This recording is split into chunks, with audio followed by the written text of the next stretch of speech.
Hello बच्चों, let's see the question. Case based first. All nuclei consist of two type of particles, protons and neutrons. Nuclear force is the strongest force. Stability of nucleus is determined by the neutron-proton ratio or mass effect or binding energy per nucleus or packing fraction. Volume of the nucleus depends on the mass number. Whole mass of the atom, nearly 99.99%, is centered at the nucleus. The correct statement about the nuclear force is oblique R. A. Charge independent. B. Short range force. C. Non-conservative force. And D. All of these. Now to answer this question, first we will discuss here the key concept, and here the key concept will be nuclear forces.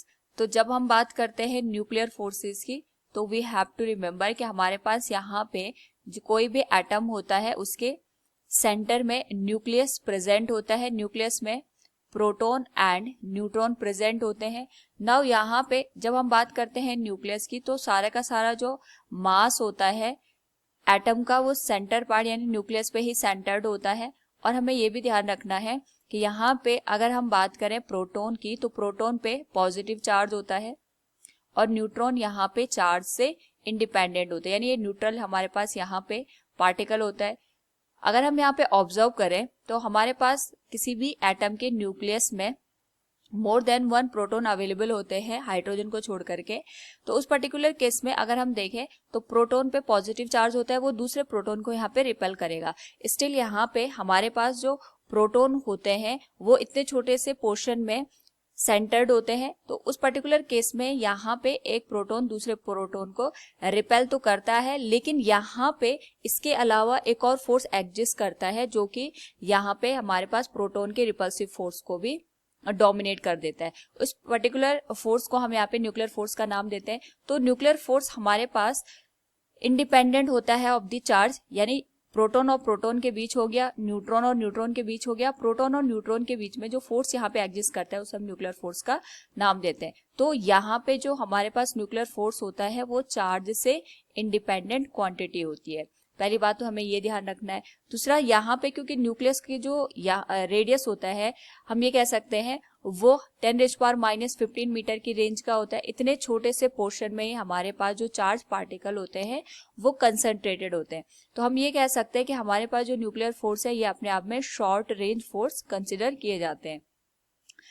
Next, हमारे पास जो nuclear force है ये अपने आप में non conservative force को represent करता है. नॉन कंजर्वेटिव फोर्स का मतलब ये हो गया कि यहाँ पे हमारे पास, क्योंकि हमारे पास जो न्यूक्लियर फोर्स होता है वो शॉर्ट रेंज फोर्स होता है. शॉर्ट रेंज फोर्स का मतलब हो गया 10⁻⁻15 मीटर के अंदर ही ये यहाँ पे काम करेगा. अगर हम यहाँ पे लार्ज डिस्टेंसेस की बात करेंगे तो उस पर्टिकुलर केस में न्यूक्लियर फोर्स काम नहीं करता है. यानी यहाँ पे हमारे पास जो न्यूक्लियर फोर्स होता है ये इनिशियल और फाइनल पोजीशन पे ऑब्जेक्ट के डिपेंड करता है. यानी अगर हमने दो प्रोटॉन को बहुत ज्यादा डिस्टेंस पे यहाँ पे रख दिया ग्रेटर देन 10⁻⁻15 मीटर से, तो उस पर्टिकुलर केस में यहाँ पे न्यूक्लियर फोर्स काम नहीं करेगा. वो केवल हमारे पास इस स्मॉल डिस्टेंस के अंदर ही यहाँ पे होमोजेनियसली एक्ट करता है. सो अगर हम क्वेश्चन की बात करें तो क्वेश्चन में पूछा गया है the correct statement about nuclear force is oblique or charge independent.